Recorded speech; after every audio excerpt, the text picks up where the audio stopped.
News पथ पर अब सोशल अड्डा पर थोड़ा सा रुकते हैं और आज के मुद्दे पर लोगों की राय जानते हैं। सोशल अड्डा में आज का मुद्दा भारत के प्रधानमंत्री नरेंद्र मोदी की दुनिया में बढ़ती लोकप्रियता से जुड़ा हुआ है। खास बात यह है कि भारत और चीन के बीच चल रहे सीमा विवाद के बावजूद प्रधानमंत्री मोदी चीन के लोगों में भी एक खास जगह बनाए हुए हैं।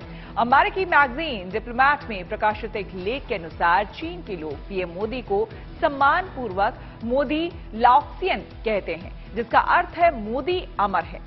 चीन में लाओक्सियन का संदर्भ कुछ विशेष क्षमताओं वाले एक बुजुर्ग अमर व्यक्ति से होता है।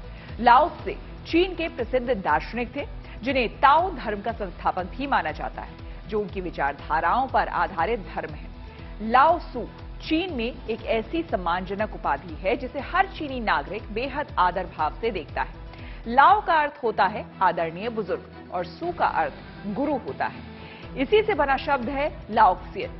मौजूदा समय में जब भारत और चीन के संबंध कठिन दौर से गुजर रहे हैं, ऐसे में चीन के लोगों के बीच पीएम मोदी को इतना सम्मान मिलना वाकई बड़ी बात है। चीन में ट्विटर की तरह लोकप्रिय सोशल मीडिया प्लेटफॉर्म सिना वीबो के विश्लेषण के लिए मशहूर पत्रकार चुनशान ने भी पीएम मोदी को लेकर बड़ी बात कही है। चुनशान के मुताबिक अधिकांश चीनी नागरिक महसूस करते हैं कि मोदी के नेतृत्व में भारत ने विश्व के प्रमुख देशों के बीच संतुलन बनाए रखा है। चीन के सोशल मीडिया प्लेटफॉर्म सीना वीबो के 58 करोड़ से ज्यादा एक्टिव यूजर्स हैं।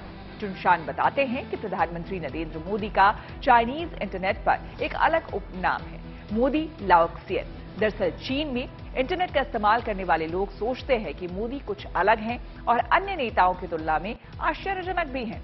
चुनशान के मुताबिक पीएम मोदी की पोशाक और शारीरिक बनावट दोनों को लाओक्सियन की तरह देखा जाता है और उनकी कुछ नीतियां भारत की पिछली नीतियों से काफी अलग हैं। चीनी पत्रकार चुनशान का मानना है कि चीन को पाकिस्तान के बजाय भारत से दोस्ती बढ़ानी चाहिए, क्योंकि भारत के साथ अच्छे व्यापार संबंधों से चीन को सबसे ज्यादा फायदा होगा।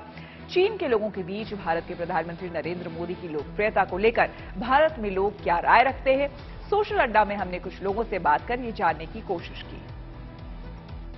भारत चीन के संबंध चाहे जैसे रहे हों, लेकिन उसके बावजूद जो चीनी नागरिक हैं एक आदरपूर्वक भाव से अपने देश के प्रधानमंत्री को देख रहे हैं। पहले अपना नाम बताइए। मेरा नाम विवेक शंकर तिवारी, पूर्व अध्यक्ष सेंट्रल बार एसोसिएशन।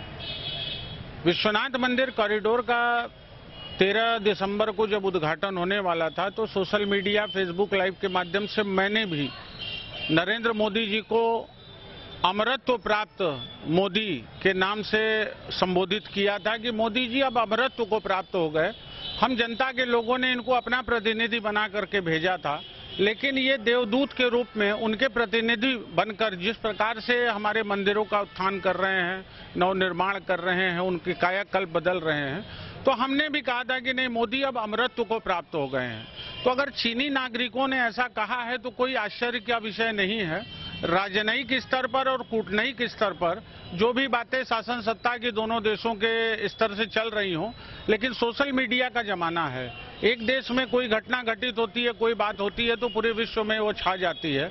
तो प्रधानमंत्री के रूप में नरेंद्र मोदी जी ने देश के प्रति जो अपना भाव रखा है, एक सच्चे हिंदू भक्त के रूप में, एक सच्चे देशभक्त और राष्ट्रभक्त के रूप में, उस कारण जो है उसका प्रचार प्रसार सोशल मीडिया के माध्यम से काफी हुआ है कि नहीं, मोदी जी की सोच हमारे देश के प्रति, देश की जनता के प्रति, यहाँ के संस्कृति के प्रति, यहाँ के धर्म के प्रति, यहाँ के विकास के प्रति जो उनकी सकारात्मक दृष्टि रही है, उसी को प्रचारित करने का काम सोशल मीडिया ने किया। इसीलिए अगर चीन की जनता ने ऐसा कहा है तो कोई बड़ी बात नहीं कहा है। मोदी जी वास्तव में अमृत को प्राप्त मोदी है, वास्तव में अमृत को प्राप्त कर ली है और इस बात की घोषणा काशी के नागरिकों ने पहले ही कर दी थी। अपना नाम बताइए। अवश्य, मेरा नाम अभिजीत त्रिपाठी है, अधिवक्ता हूँ।